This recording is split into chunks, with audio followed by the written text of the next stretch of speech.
Hi, my name is Joseph. I'm currently the president of Support International Foundation. We are an NGO that's dedicated to youth development in Hong Kong. We've run a lot of educational programs as well as youth development events. And so far, we've impacted over 1,500 students with a team that is managed entirely by students. Joseph's spike story begins with his father, who worked in factories until he was 22 years old just to pay for 1 year of college in the UK. He was the only one out of his 8 siblings to break out of the poverty cycle through education, so he inspired Joseph to uplift underprivileged students in Hong Kong with educational and leadership initiatives.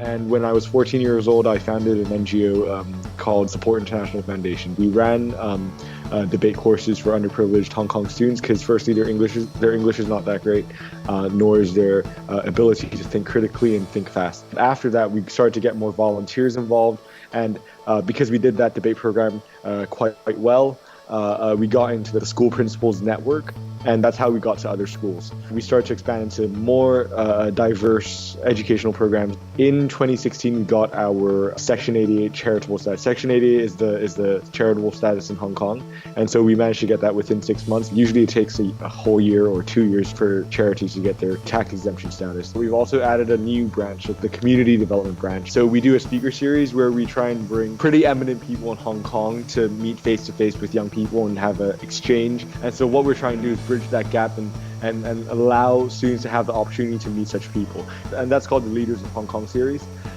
We also do something called the Youth Leadership Conference, which is an event where they learn about the issues that Hong Kong is facing, and they also learn some soft skills such as pitching, marketing, and at the end of the day, they have to come up with their own NGO, their own social enterprise, and pitch that to a panel of judges. Joseph's organization offers a variety of other programs ranging from public policy to English language support that enrich communities in need.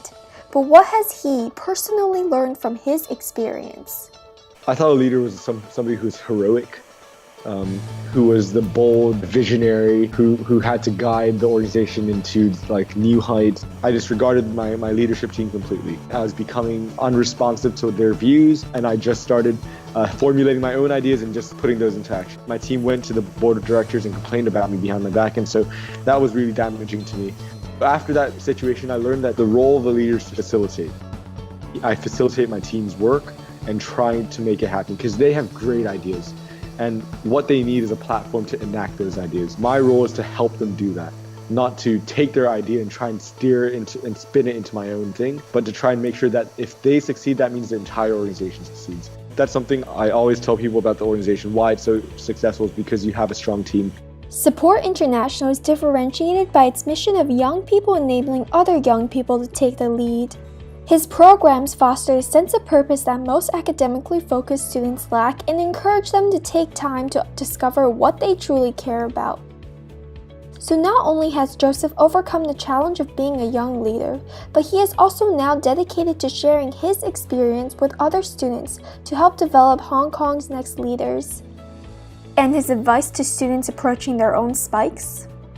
As students, no one should be scared of failure. With my founding team, we just went at it. We just did it. You try to reach out, you pull all your strings, and you just try to get it up and going. The Leaders of Hong Kong series, that came about not just because there's months of meticulous planning and risk management. It was a lot of just doing it. Our first guest was a guy called Gary Lee. He's the current CEO of the South China Morning Post, and he used to be the head of Spotify Labs. We just cold emailed him. I did not know Gary, but we just emailed him, and we were so fortunate that he did become a guest, and in the end he did join as a board member. One has to just go at it and try it. Since Joseph will be stepping down from his position once he heads off to study history at the London School of Economics, he is currently focused on supporting and training his successor. He urges other students running their own organizations to prioritize leadership sustainability and think about succession early in order to ensure that their mission can be upheld in the long term. You can't learn leadership, you have to experience it and you have to do it.